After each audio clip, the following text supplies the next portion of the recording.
dotted notes,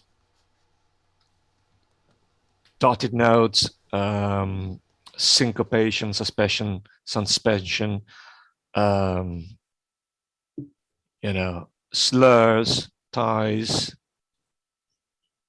rests, strange, weird rests, new dynamics. I see just a small fragment of the score, Martin. Yeah, they're just small fragments.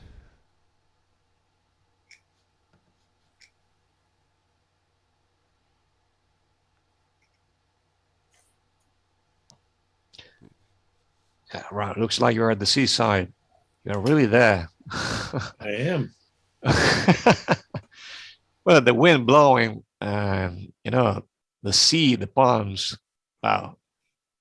What's that? What's that place, Rob? The Caribbean? Yeah, Just probably behind you. Yeah, probably Hawaii. Hawaii. Yeah. Oh, nice.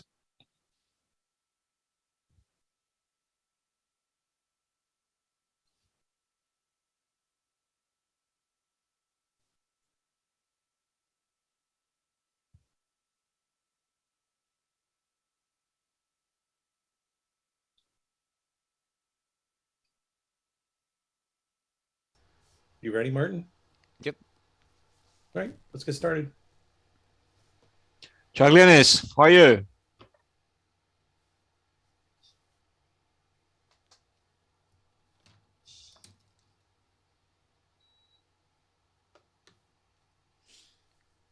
Don't hear you.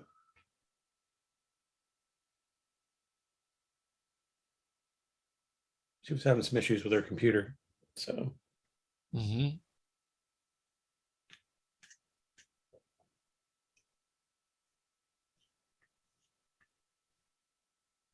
Alrighty. So we're talking about dotted notes.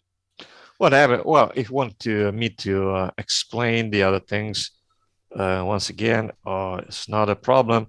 Yes, but you know, we last time we didn't have the time to talk about the dotted notes and syncopation, which is one of the most important things in music. Um, in this version of mine, there's a lot of dotted notes, but well, just to summarize it, well, dotted notes are very important because they change the rhythm, and it's very important when you have to sight read or sight sing the music you're playing, and you know, and a dot is always placed after the note to indicate, to show you that there's a change in the duration of a note. Okay. For example, Martin, what's the value of the note you have just circled? It's a crotchet, it's a quarter, okay? But if you add a dot, that note will last a quarter and a half, okay? So you have to sight read like this.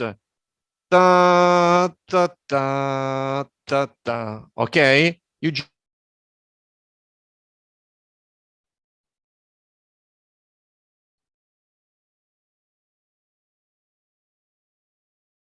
for example, if we had a half note, you know, that white note, white hollow note, whose value is 2, and you dot that note, you will have a note whose value is 3, because the half of 2 is 1.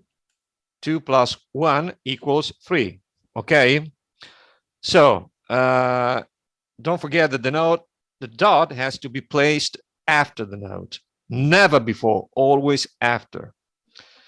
And the dot adds half of the value of the note to itself. Okay, so a dotted half note gets 3 beats. Value of a half note is 2. Half of 2 is 1. So 2 plus 1 is 3.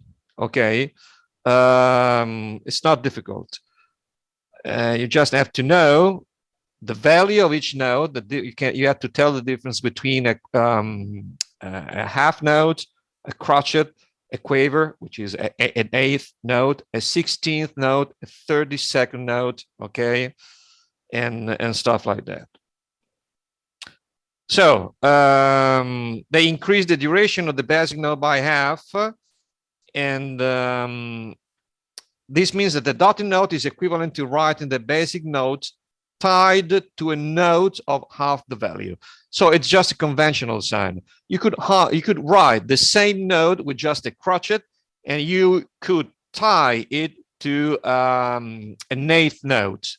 Okay, the value would be the same, just the same, 1.5 in this particular case. But we can avoid using the tie by just adding a dot. So this is sheer mathematics. So in that case, you would play the music like this. Dun, dun, dun, dun, dun, dun. There are 4 beats, okay? Dun, dun, dun, okay?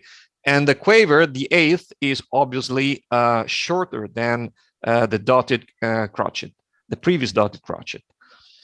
The same procedure, you can apply it to anything, okay? You just have to add a dot.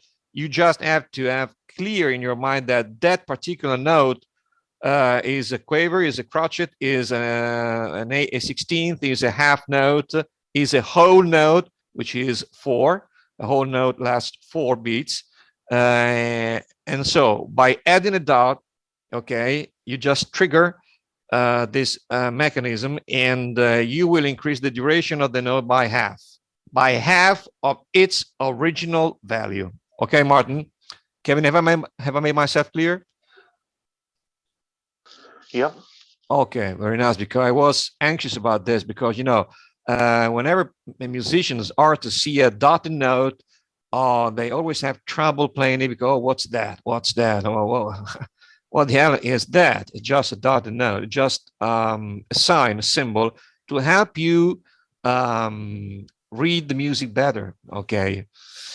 And also, what about the tie here in the following bar, Martin? The tie, exactly.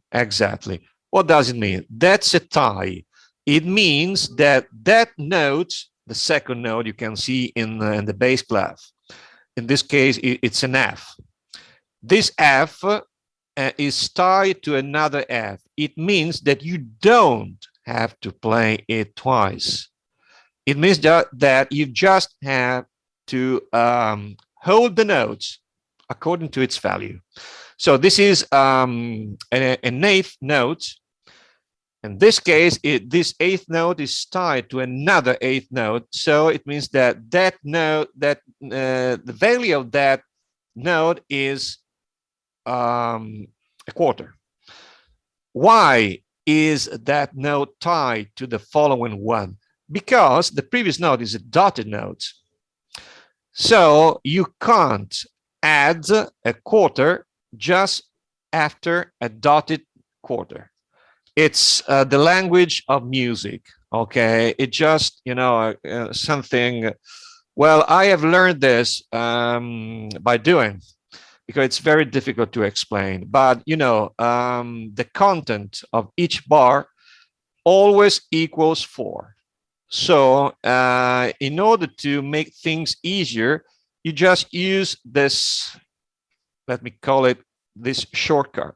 So there's a dotted note, in this case, a quarter, so 1.5. You want to play an eighth, so you write it, but that eighth is longer than an eighth. So you have to tie it to another note. In this particular case, it's the same note, because this is very obvious, but tied notes are always the same notes. You can't tie a note to a different note if you want to increase the duration of that note, because in this case you just want to increase the duration of this note.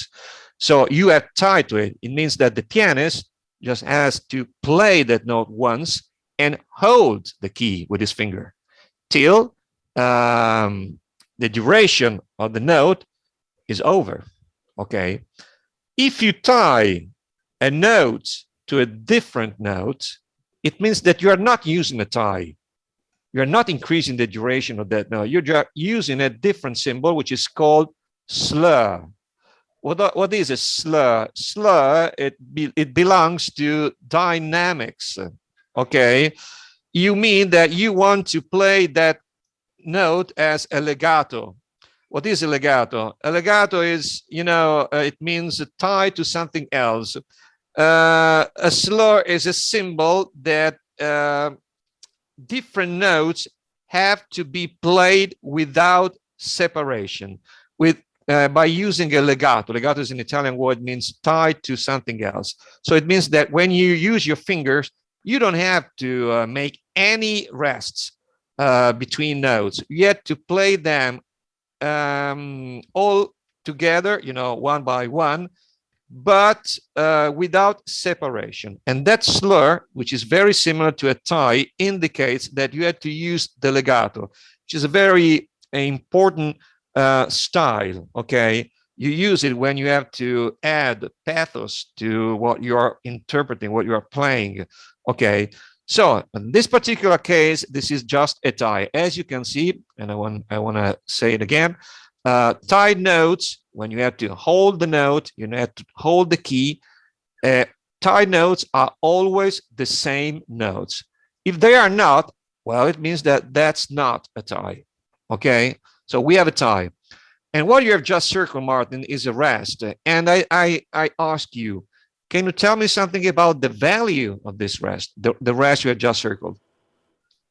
What's its value? An eighth, a 16th, a quarter, a half note?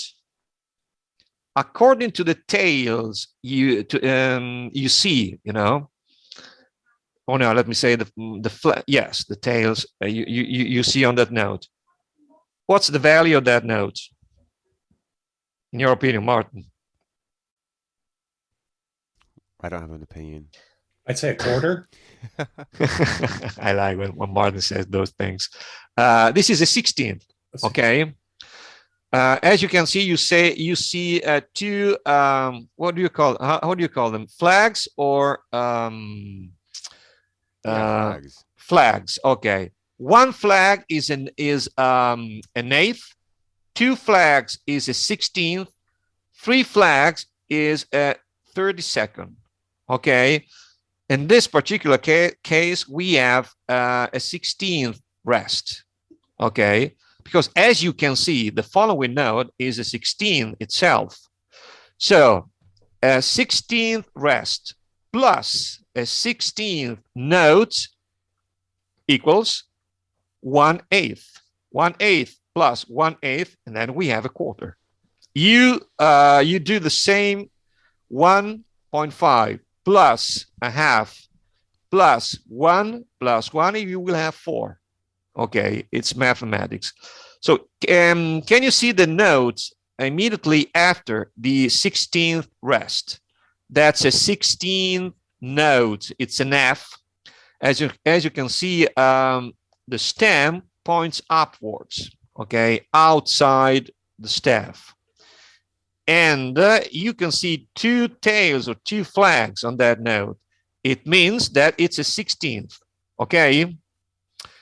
And pay attention to one more thing. The 16th note is beamed to the following 8 notes, okay? It's kind of, it's a symbol. It's we do this in order to make things easier. So the one who is the pianist or the artist who is reading the music understands that these 2 notes have to be played one after the other, and maybe with some kind of legato, And the beam is that symbol, that very thin strip that puts 2 notes together. Okay, but I want to say one more thing about this. You can't beam anything you see together. It's not the lottery. Okay, you have to respect the beats inside the bars. So in this particular case, the last beat it's just one beat. Its value is a quarter. So you can beam the two notes together because they belong to the same beats. But just to make an example, you can't beam the last two notes to the previous ones because they belong to different beats. When I say beats, I'm just talking about the 4 beats for each bar, because this is a 4/4. So there's 1, 2, 3, 4. It doesn't matter whether we have dotted notes and rests here in this bar, but the final count is always 4. So there are 4 different beats, and you can beam notes inside the same beat. You can also beam together notes that belongs to 2 different beats, but these 2 beats have to be very close to each other. Okay, so in this particular case, we can put 2 notes together because they belong to the same beat, even if their values is different, because we have a 16th and then an 8th note. Okay, and from even if you look at this bar, it may appear as a very complicated one, but it isn't. Once you know the meaning and of each symbol, everything will be much easier. Like I said last time, it's just a matter of practice, because if you play this bar 1,000 of times, you will understand everything, because this particular pattern is repeatedly used throughout the piece. I mean, Skyfall in this case, because dotted notes add pathos to the piece, because kind of suspension. It's kind of you feel thrilled. Just listen to the song. Dun, dun, dun, dun, dun, dun, dun. Okay, it's pathos. This is the famous soundtrack of a James Bond movie, Skyfall, which in my opinion is the best James Bond's soundtrack ever. This is a wonderful composition, wonderfully sung by Adele. Adele. Yes, it's a wonderful song. And the other guy who wrote this with Adele, I have forgotten his Epstein. I have forgotten his name. I think he's a British guy. But this is a wonderful composition. Well, this is my opinion, of course, but it's a great song. So, Martin and Kevin, just take a look at the right hand. In the same bar, the stuff above. You see just 4 chords. These are chords. You see when you see a beam, a single beam. A single stem with 2 notes. To different notes, okay, attached, tied to the same stem, it means that this is a chord, and you have to play those 2 notes together. As you can see, you see 4 chords, the same chord, and it's an E and the C together. The E is a flat E, because they are part of the key signature. And yes, okay, yes, Martin, even the chord played by the left hand, these 2 notes have to be played together. And what makes the difference? How can you tell the difference between a good pianist and a very bad one? A good pianist is able to play chords as a single chord. They play the 2 notes together. Very bad pianists play them one after the other in succession, and this is a mistake, a huge mistake. It's not a particular, it's not the kind of accent you want to give to this music. It's not Chopin. It's not something like that. Okay. You have to play them together. Always, okay, unless the author himself tells you that you have to play them in a different way. In that particular case, if we add a particular symbol that I don't see here, okay, so chords, the different notes together. This is a very simple chord because we have the same chord, the same note, and these 2 notes are placed in 2 different places inside the stuff. One is inside the stuff. The other one is below the stuff. So it means that is an octave further than the previous one. So it's just an octave. It's a simple chord, but chord can be made of 3, 4, in some cases even 5 different notes. Okay, in that particular case, well, the pianist will have some trouble because he has to study and to play and to rehearse over and over again, because it's not easy to play different chords in a succession. Okay, you have to study a lot, but in this particular case, believe me, it's not difficult. Yes, it's Paul Epworth.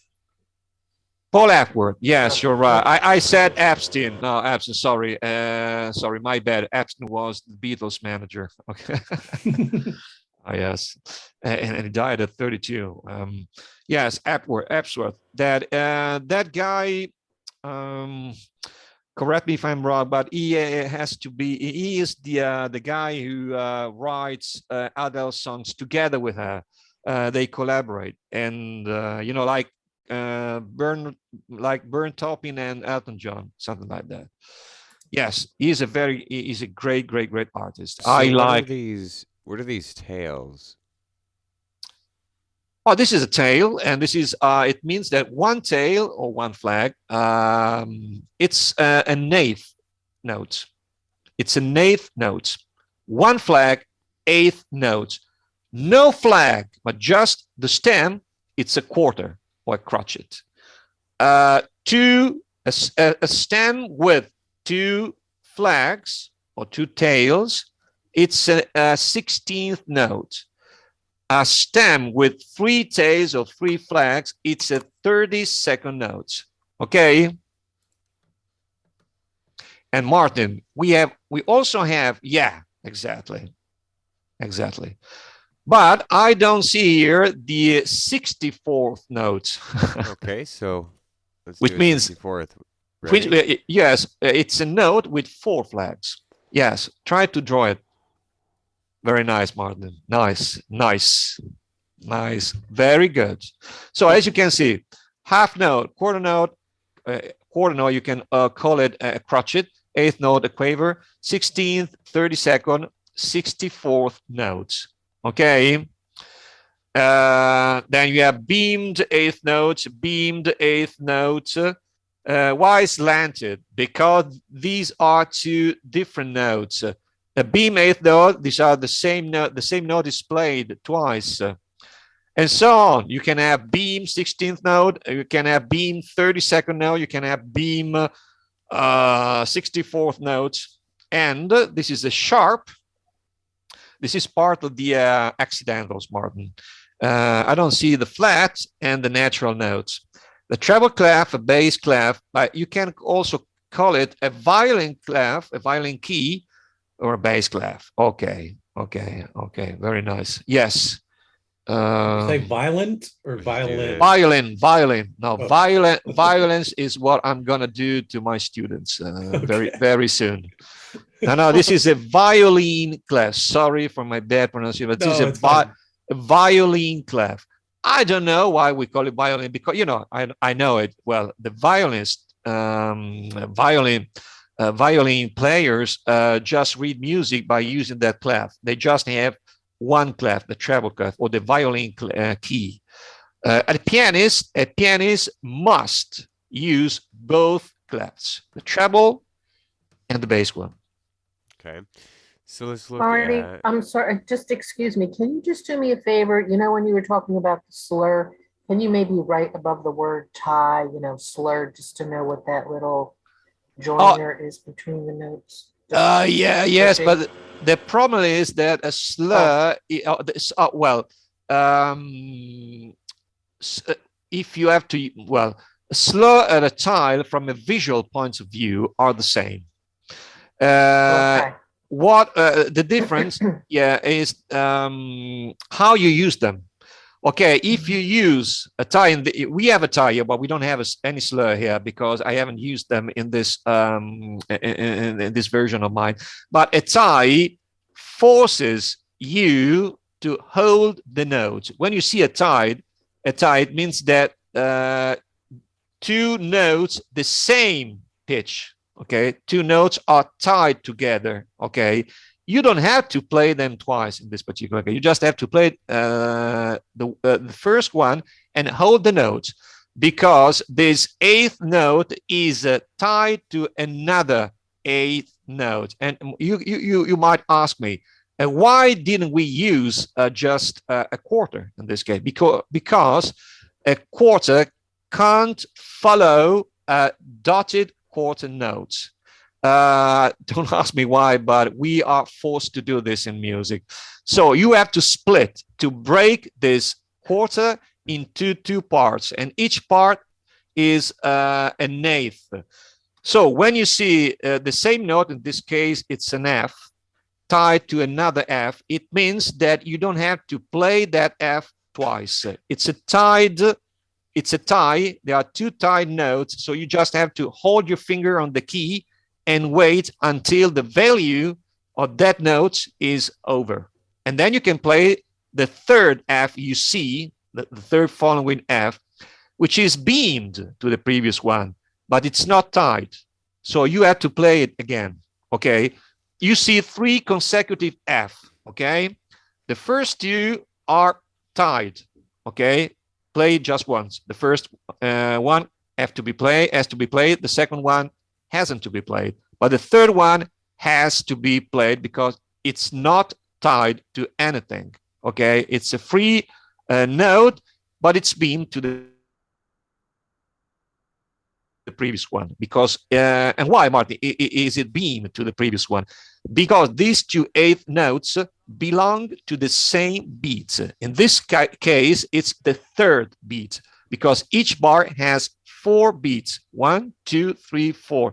And if you pay attention to the values of these notes, you will realize that this is the third beat. So you can beam notes together, okay? And well, this is kind of procedure we have to follow and respect every time we write music. But I'm going to tell you something. Thanks to Sibelius and to all these programs we have today, we don't have to worry about this, because if you write a note by using the wrong value, the wrong type, the computer will automatically tell you that you are making a mistake, and he will correct you. Okay, so I feel my relief in this particular case. Well, I know everything about this because, you know, when I went to the music school and I was a teenager, I had to learn this, and my teachers were very strict teachers, you know, different times, you know, I'm talking about the 80s, the late 70s and 80s. So, but okay, this is all. And sorry, Glynis, but I don't have any slur here. But slur, is part of dynamics. For example, you see a scale, for example, A, B, C, D, F, G, okay. So all these notes on a succession, okay, in a row. So, and you write a slur on those notes, it means that you have to play them as a legato, okay, without separation. So it doesn't mean that you have to hold the first note. No, you have to play all the notes, but with a particular touch, which is very difficult to do. Notes without separation, okay? And that's a slur. You want, you know, the author wants to tell you that you have to pay great attention to the way you play the notes, because one thing is to respect the rhythm and the values and the durations, the duration of notes, and all that deals with, you know, the solfeggio, solfege, and how you have to read music. Another thing is to play music. because these are not mere symbols. Notes are like words. And when you talk, you have to add, to change the tone of your voice.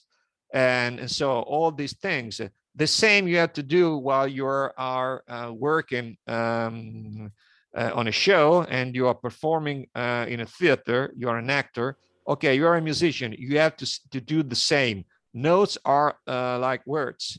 So the signs, the symbols we used on notes are very useful and indicative and very informative, because they tell us about the intentions and the wishes of the person who wrote those notes. Okay, I want you to play loud.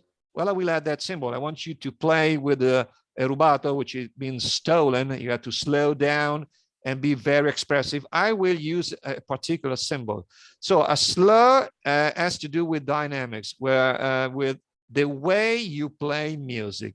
With legato, it means every note after the other without separation. This is what we know about legato. And so the player makes kind of transition from note to note with no silence. Okay, and legato technique is required for slurred performance.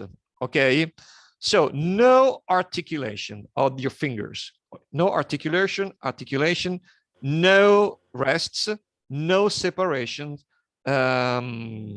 between two notes or among different notes.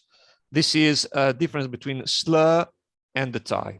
Okay, I know it's very difficult to understand this, because but if you let us, Martin, if you let us listen to, I'm not saying now, but later, we can listen to my real performance of this song, and you will understand a lot of things. The difference between a slur and the tie.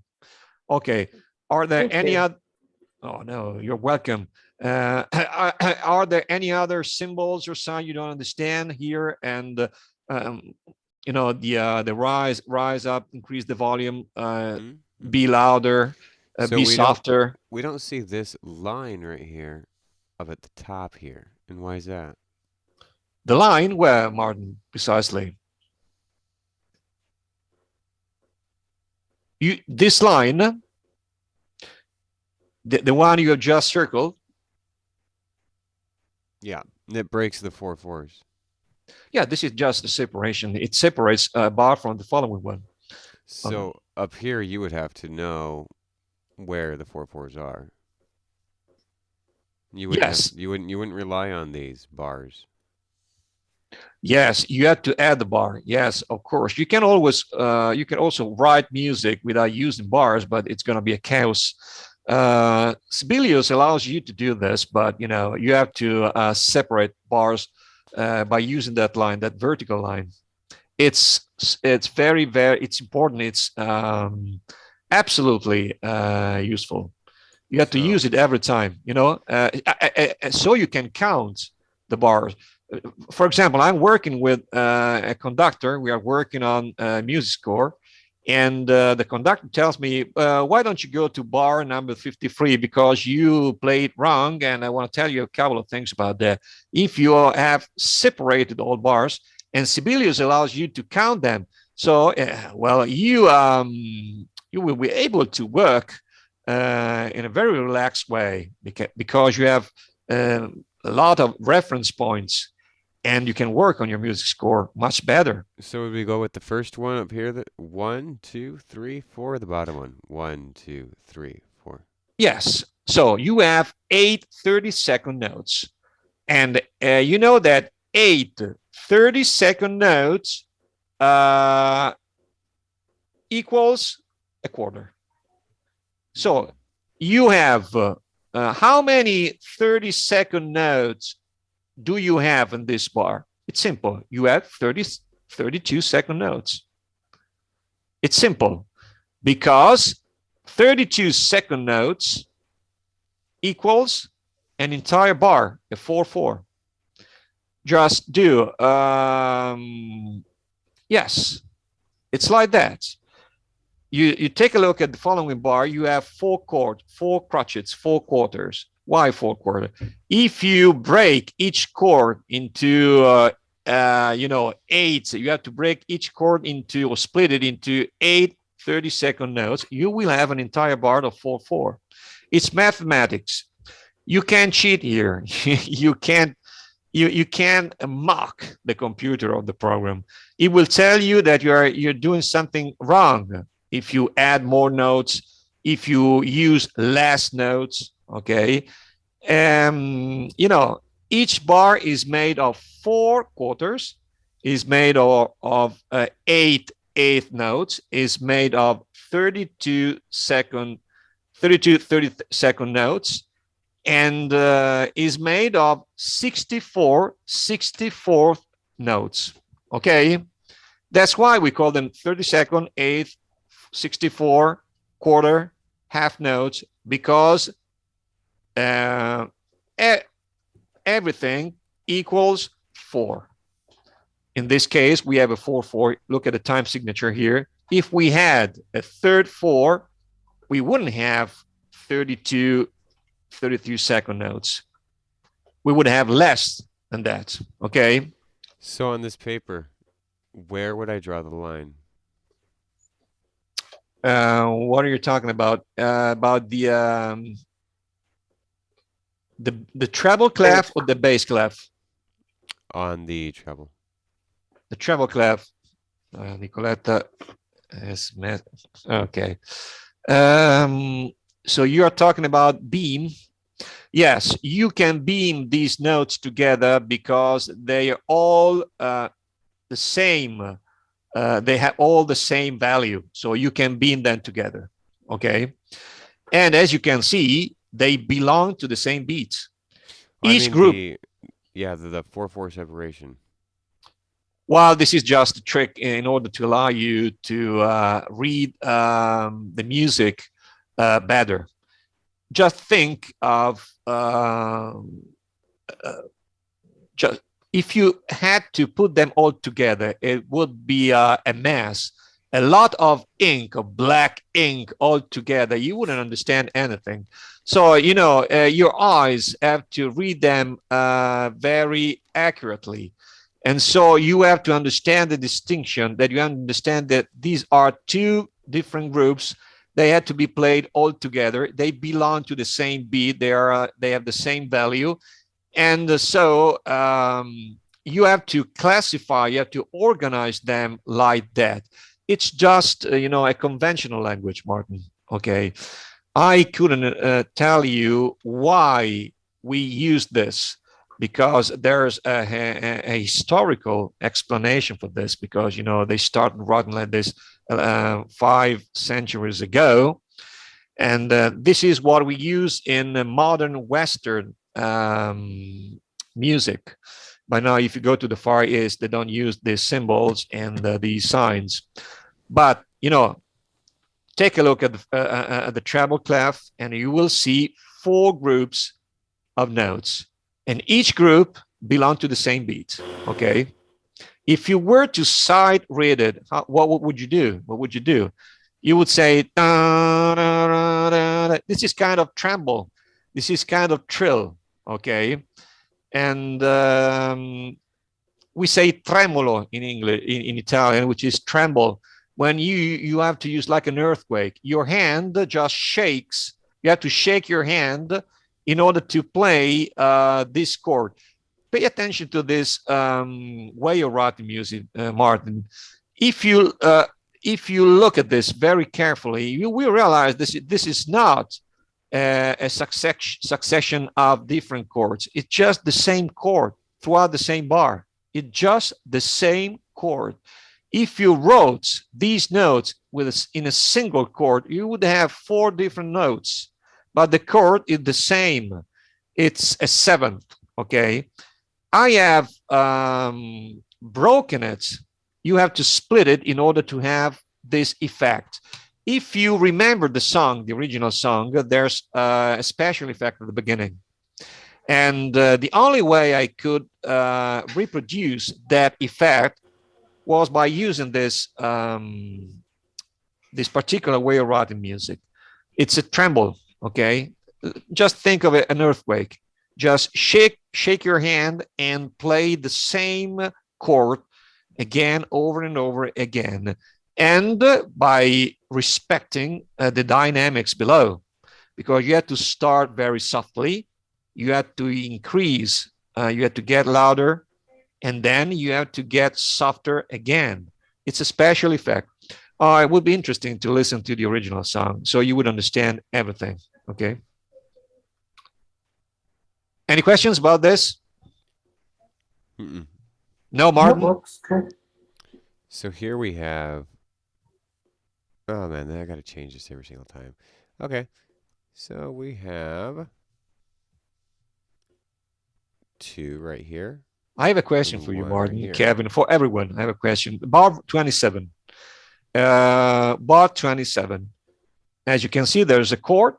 It's a dotted 8th note, 2 dotted 8th notes, and they're dotted. And then there's 16th notes. And then we have these signs. Is that a tie or a slur? A tie. A tie, right. That's a tie. The 2 chords are tied together. You don't have to play them twice. You just have to play the first one and then hold the chord with your hand. Your hand has to play that chord, the second chord, and then stay there. Stand still. You don't have to, you don't have to lift your hand. You have to stay there to hold the note. And what's the value of this tie thing? I mean, the tie chord, the 2 chords together, the ones tied together. What's the value of that? It's 1.5 because you have a quarter. No, sorry, it's 0.5. 1 plus 0.5 because the quarter note is tied to a 16th note. And so we have just ties here, no slurs at all, just tie. Martin has just circled a rest. What's the value of that rest? Is that a quarter, an eighth, or a 16th? 16th. It's a quarter. Oh, wow. Well, it's very easy. You pay attention to that symbol. It's a quarter because, Martin, could you please circle a quarter and an eighth rest, a rest whose value, oh, yeah, we just circled it. Okay. The difference between a quarter rest and an eighth rest is that you have a stem and a tail. The quarter rest is a very weird rest.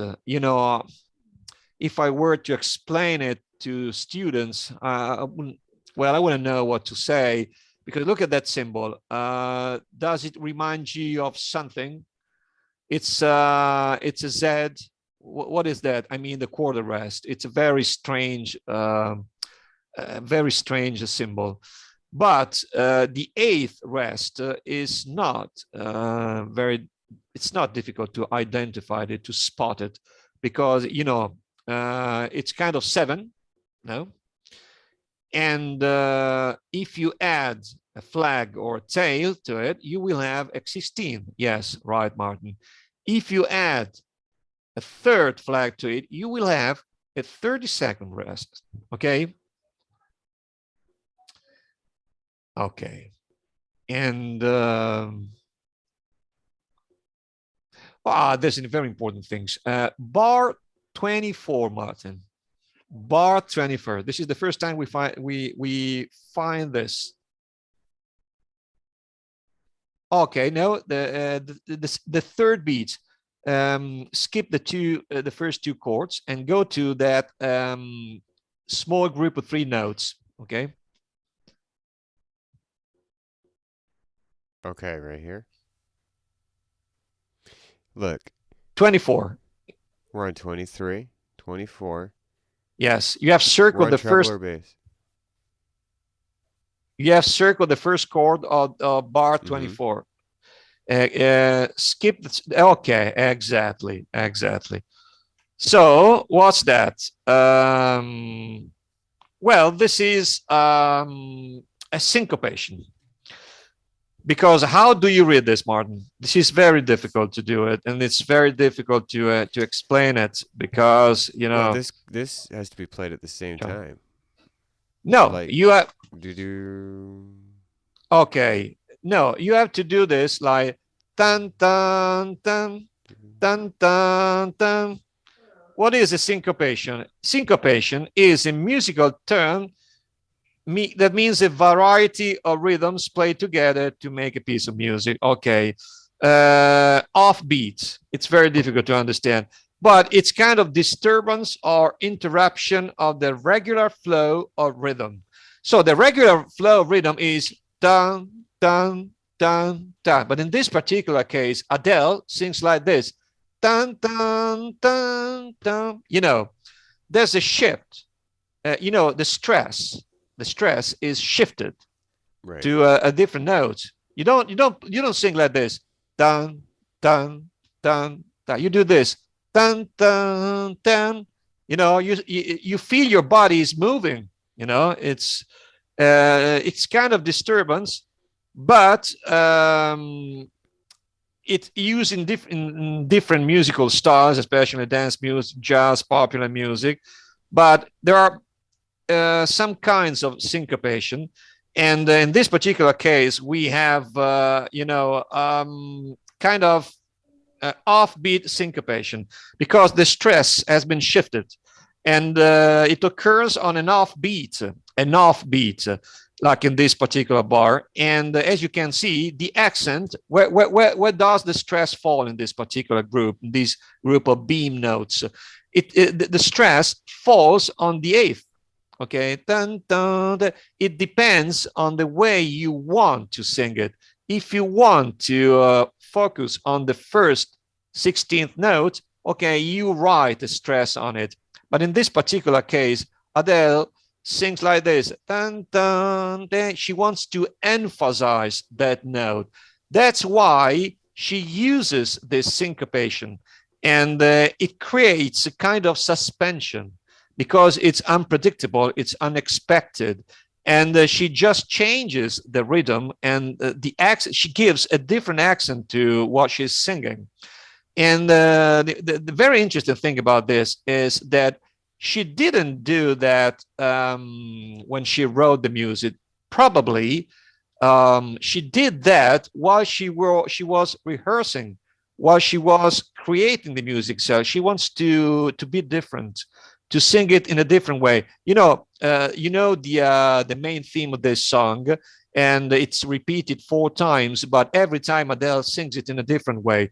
This is peculiar of great artists. They are never boring. They always add something new, something unexpected to what they do. And Adele is like that. She's a wonderful voice, and she's a great artist. I like her very much. And this is a syncopation. So every time you find beamed notes with different values inside that group, it means that the stress, there's a shift of stress. The stress has been shifted. So you have to read it in a different way. Dun, dun, dun. So it's like going, on a roller coaster. You go up and down, okay? That's the feeling. Dun, dun, dun, dun. And look at the following group, the one tied to the previous one. She does that, and she sings like that. Dun, dun, dun, dun. She anticipates the stress, okay, by using a 16th and the dotted eighth. And this creates a particular mood, and which is very interesting, which is very pleasant. It's very good. It's a pleasure to hear it. Okay, so you will find a lot of these things in this this version of mine, because I normally reproduce what the original artists do when they sing. I never change. I want to be very, very loyal, let me use that word, loyal to the original composition. You know, other people just change it, and write or sing a different version, but I want to be very accurate, very precise. And that's what I did with this song. Well, I always do this with every song, especially with Queen. I like reproducing Freddie Mercury's and Adele's voices exactly, and I reproduce exactly what they sing, which is very difficult to do because I have to listen to the original song over and over again. But you have to be very patient. But in this case, we understand a lot of things. So this is a syncopation. Syncopation is an awkward matter, Martin. I don't expect you to fully grasp the meaning of it because it's easier to understand it by listening rather than by listening to what I'm telling you. Okay, do you know what I mean? So these are beam 16ths right here. Then Yeah. it doesn't beam to a 16th. Then it beams to a 16th. Where are you exactly? Yes. This is 16 tied to another 16. Yes. Your question is why are they beamed? Mm-hmm. So it'd be beam 16th. Same answer. Different values. All notes beam together because they belong to the same beats. Okay, to the same quarter. If you split these four groups, so it goes 16th, 8th, 16th. And so 16th plus 8th plus 16th equals 1, equals a quarter, a crotchet. Okay, so that's why they belong to the same single quarter and they can be beamed together. Okay, that's why we, well, sometimes you can beam notes belonging to different beats, but it would be a mess. So just think of this notation as a language that has to be as simple as possible. Okay, you don't have to complicate things, or an artist, the one who reads it, might get confused. So you might tell me, well, it is already confused. Yes, I know. But we have to keep it simple as much as we can. Okay. And then right here we go from sharp to flat. Exactly. Let's see if there's anything else on this page. Martin, this Kevin, Glennis, and Rob, I want to get you focused on this on bar 24, because you see that natural note, that accidental at the beginning of bar 24. It's a natural note. It means that you have to play that A as a natural note. Well, this is a wonderful creation. This is that natural note, that symbol really makes the difference, because it allows you to recognize the song. It creates a wonderful sensation. That's why I say that Edgeworth is a great composer. And that chord is used by jazz players, and it's a right chord at the right time in the right place. And it's the only bar when you have to play it as a natural note. In all the other bars, you have to play as a flat note. Okay, because take a look at the key signature. You have 3 accidentals. It means that Adele plays and sings in C minor, and C minor has 3 accidentals, B, A, and E. So each time you see an A, a B, and an E, those notes are flat notes. Yes, Martin writes, this is a natural note, but the following chord in the left hand has to be played as a flat note. Okay, the author is telling you, okay. So this wouldn't be sharp. This would be. Sorry, Martin. I said, so this wouldn't be a sharp note. No, this is a flat note. A sharp note has a different symbol. Yeah. as a different so symbol. this would be the flat. Exactly, sorry, but the sharp. can you But- tell me the difference between a flat and a sharp? The flat makes you walk down by a half step. I'm The gonna draw a sharp little makes you piano walk here. up by a half step. So it lowers the pitch by a half. Yes, by half notes. Yes. Okay, so flat goes down. Right Yes, there. flat goes Sharp down. up. Normally, when you play the piano, flat and sharp notes, normally, I say normally, they correspond to black keys. Okay? Normally. But for example, if you play an E on the keyboard and you turn it into a sharp note, you go up. So you will hit the black key. But if you want to turn that C note into a flat C, you have to go down. But in this case, you will not find a black key, but a white one. So be very careful. I just said normally there are black keys, but sometimes they are not. So basically, when your finger is, I'm just going to use red for this. Hold on, give me 1 second. When your You have just droned. I see like here. kind of. Okay, let's do it. Right C on that white key. Right C. Right C.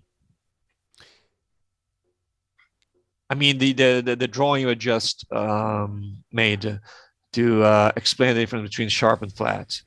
Okay, that's a C. The key immediately very close to the C is another Y key on the keyboard. So, but when you see sharp flat, don't worry about that. Sharp, you go up, flat, you go down by a key on the keyboard. Okay, so, you can't miss it. When your finger falls onto this key right here. Okay, let's put it that way. It's a C.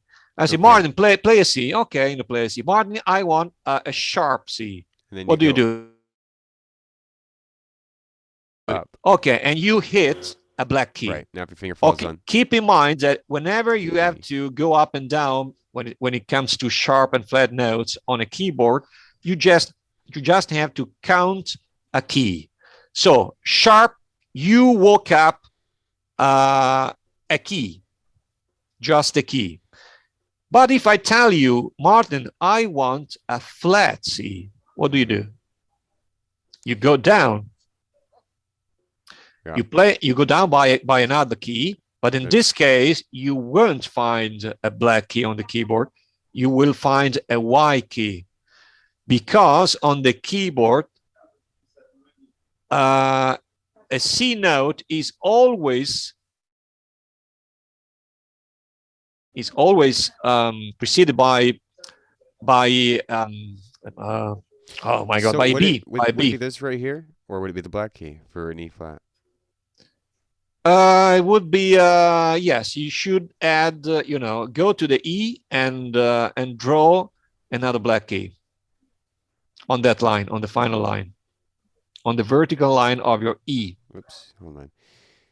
Yes, just do what you have done with the C. Exactly.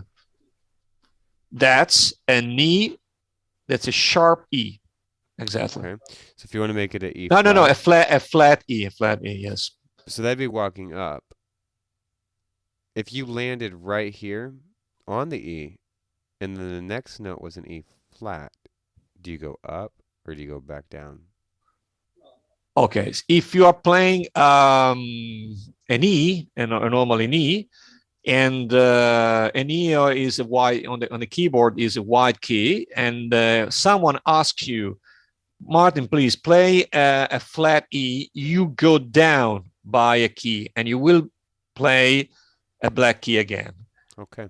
But if you want a sharp E, you have to go up, walk up by a key, and you will find another white key. So let me tell you one thing, Martin. The keyboard is very simple. The same scheme is reproduced 7 times. Okay, once you have understood the position of the notes on the keyboard, well, you will have to just to reproduce them, to play them throughout the keyboard, because the same pattern is reproduced 7 times on the keyboard, and you have 88 keys on the keyboard. It means that it's always the same stuff. A, B, C, D, E, F, G, C, D, E, F, G, C, D, E, F, G. What changes is the pitch of the notes, of course, but the pattern is the same. Okay, you want to play a sharp E in the lowest section of the keyboard. Well, that note is the same note you will find on the far right end of the keyboard itself, because the pattern is the same. So it's very easy from this point of view. So the pianists know that you always have to play the same notes everywhere, but the difference is the pitch of the notes and the duration of the notes. Okay, and but that's very very natural, very obvious. So what does the MF stand for? What, Martin? This MF right here. The symbol. Well, this is a natural. No, sorry. The MF. Are you telling? You mean the MF? Mm-hmm. MF means mezzo forte. Mezzo forte means that it's not soft, but it isn't loud either. So it's halfway. Medium. Medium. Yes, exactly. Medium. Yes, like I said last time, these words are all in Italian. And okay, let me be more accurate. So interpretation, I had dynamic marking. So mezzo forte. So mezzo forte is standing for, mezzo forte means moderately loud. Moderately loud. So the music picks up, because if you listen to the original song, she starts singing very softly, and then the music picks up and picks up and picks up. And so she increases the volume, and she gets louder and louder, but in a very classy way, let me say that. Oh, this is a very difficult chord, Martin. Yes. Yes. We have I can't say I've ever seen that upper symbol before. No, really, Glynis, really? I see the sharp, but what's that one above it? Oh, yes, it's the same note, but it's a natural note. It means that, the two notes are the same. There are two F, an F below and F above.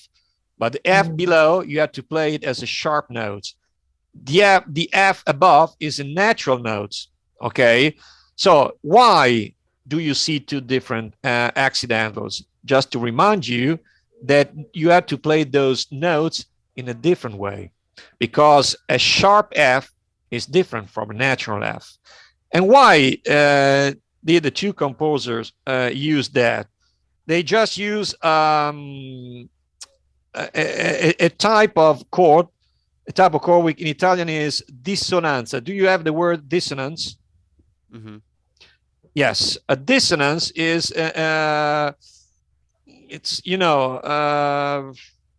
it's particular effect you want to give to what you are playing, and it sounds weird. It sounds like a wrong chord. Okay, it's used by jazz players so much, but this is a very clever, brilliant, fantastic chord, and you have to know how to use this dissonance, because if you use them randomly, you're just a bad artist. But in this case, it's the right chord in the right place.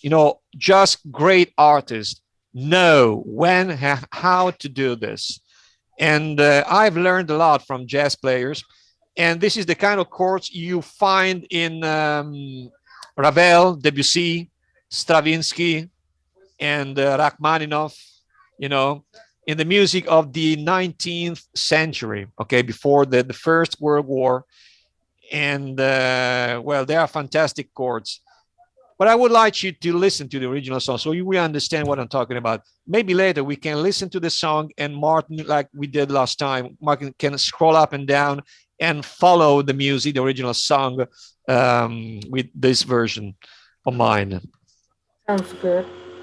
Just And to that- gain the context for all that you've been speaking of. So Yes, because I always fear, when people like me, teachers like me, when we are at school and we talk about these things, we may sound as hollow. We sound as like we are saying empty words. Because if we just think of about these notes, if we just take a look at these notes, we just have empty notes, symbols in front of us. But these symbols these very symbols. Notes are words. They correspond to sounds, and each sound has a meaning. Okay, so we have to do both things together in order to understand. Because theory is one thing, but practice is something else. They have to get along with each other. You know what I mean? So if you do just theory, okay, it's like you are in winter. Okay, everything is cold. But if you do practice and theory together, okay, you are at the seaside. you are on holiday, and it changes the picture. Okay. Okay, Martin. So you want to know about this this symbol? Yep, it's a tiny little note-looking thing. Yep. What's that, Martin? We have a tiny note. Don't you know this? Well, it's kind of it's kind of, in Italian is appoggiatura. Appoggiatura. It means that you have to lean on these notes. It's an ornament. It's an ornament. So we have accidentals. This is an ornament. It consists of a short notes preceding a harmonic one, either before or on the stress. Okay, so how do you play this note? You just play it before the other notes, but you can linger, you can dwell on this note as long as you like. It's an effect. Okay, appoggiare in Italian means to lean. You just lean on this note. Okay. Let me suggest you that you don't have to lean on it forever. So it will, otherwise it will sound awful, but it's an ornament. So like any ornament, you have to embellish, you have to make it more beautiful. So what does Adele do in this particular case? She does this.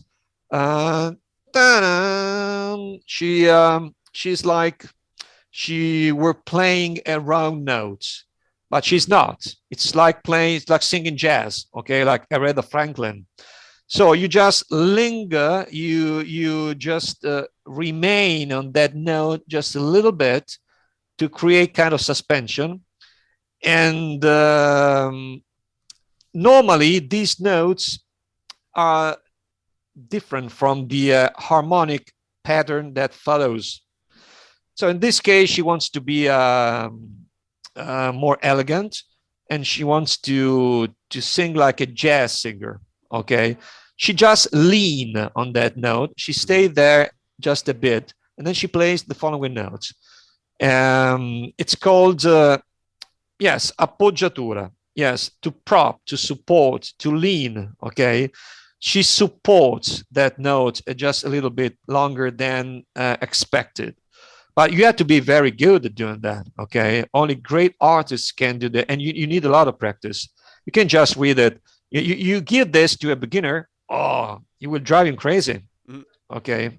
So because he will ask you why an eighth, and why is it written, why is it the size of that note is so small? What is that? If I do the same thing as we did before, 1 + 1 + 2, 4, and why that? This is out of the 4/4, Martin. So you don't have to consider it as a beat. It's an extra beat. It's an ornament. Okay? So you have to be very, but take a look at the dynamics above. There's molto rallentare, which means slow down a lot. So you have all the time in the world to use that small notes and, you know, support it and stay there a little longer. Normally, these notes are, you find these notes when there's a dynamic like that, you know, slow down, rubato, stolen, you know, very expressive. So where you can just slow down a bit and relax. And this is one of the last bars, and introduces the finale. Okay. And the beat is not the initial one. So she's singing in a different way. She's doing da da da da dee, da, da, da. Everything is slower. Okay. The music is fading away little by little. So, okay, but you know, I desperately need a piano and keyboard, because if I had a keyboard here, I would explain and play at the same time, just to make you understand much better, and you would be much happier. Then. Okay, so do you want your sheet music played for Skyfall? Well, I would like to, yes, if that's an option, and I would like to listen to my performance of that music with the score, because, you know, the computer isn't able to reproduce what I have in mind, what I told him to. It's just a machine. Right. It's Now, not human. Last I week think we saw that last week, the difference. You know, you lose the emotion. Yeah, the computer sound awful. It was awful. It was a nightmare, because, you know, once you tell him, molto, slow down, he slows down, and then he keeps slowing down throughout the piece. He doesn't understand that he has to reset the initial rhythm. He has to you know, you use the initial beats again, because things have changed. He can't realize that it's just a machine. Okay. It just obey orders. Last week, sometimes. Last week at the end, you said that you don't want this sheet music out there unless it's paid for. It's not a problem. I trust you, so you can use it if you want to play it. You just don't share it with other people, because, you know, this is the other sheet music. Well, the only you know, problem is if I play it, right, and like say somebody watches it, they get this free. They can screenshot it, and it's free then. Yes, but don't worry about that. I gave you my original Sibelius file. They don't know I did that, so I can trust you. So just use it. Just don't share it online. Don't share it with other people I don't know, because if they want it, they have to buy it from Music Notes. But So you are you my don't mind friend. if it's seen in the video? Yes, you can use it. You can use it now. Don't worry about this. Don't worry. If someone asks you, you just purchased from Music Notes, don't worry about that. No one is gonna ask you. You gotta bleep this You're not out, showing Rob. it in its entirety. I'm not. You? I'm not an FBI agent, not the CIA. Don't worry about that. Rob. He's like, hey, because it's being recorded. He's This like, is hey, a if anybody asks. This is my original. This is my original file. If someone asks you, where did you get it? I've just purchased from Music Notes. Okay. Okay, if you share it with the entire world, you would harm me. We would harm, because, you know, people are expected to buy it, but you are my friends. It's a gift for you. Okay, don't even mention that, Martin. Of course you can. You're not showing it in its entirety, are you? You can show it. Don't worry about that. You can play it. You just want it. You want you to read the music and listen to my performance, so you will understand what I'm talking about. Okay. And Martin, don't forget to study all the Italian words I've just listed. Okay, so I will test you next time. Oh boy. I'm joking. Italian words are so difficult, but, you know, here's seriously. what I'm gonna do. I'm gonna play your Skyfall version, and then we can stop the recording, and then we can look at it at the same time with the Skyfall and your sheet music. Okay. Because okay. Oh yes. Okay. Nice. Okay. As you like it. Ladies and gentlemen. Wait a second, hold on.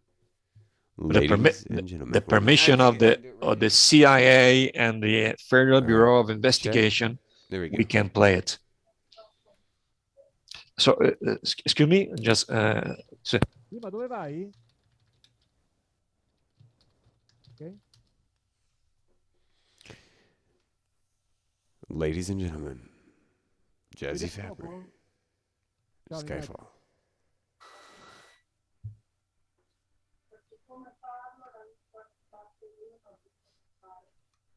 I can't hear it. You Can hear you? that? No. Anybody? No. You know Nope. why? Let me tell you why. Hold on. Let me take this echo off because it's a really cool effect. And let me go to here and see why it's not sharing my sound. Because Wow, I was younger and I still had some hair. It was 10 years ago. Wow. Well, I picked the wrong cover. Damn. Let me stop sharing real fast. Time Start has no sharing again. pity. Share sound. Stereo. Share. Let me try this again. But it should work. Ladies and gentlemen, Jazzy Fabbry, Skyfall.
This is the chord. This one.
Okay. Very nice. Did you Very like good. it? Oh, yeah. Very impressive. Yeah, great. Thank you. Thank you. Yes. Wow. Yes, it's a very good song. I like it so much. Best James Bond song ever for me. Yes. Do you have my score here, Martin? Because have you listened to the final, the appoggiatura when I linger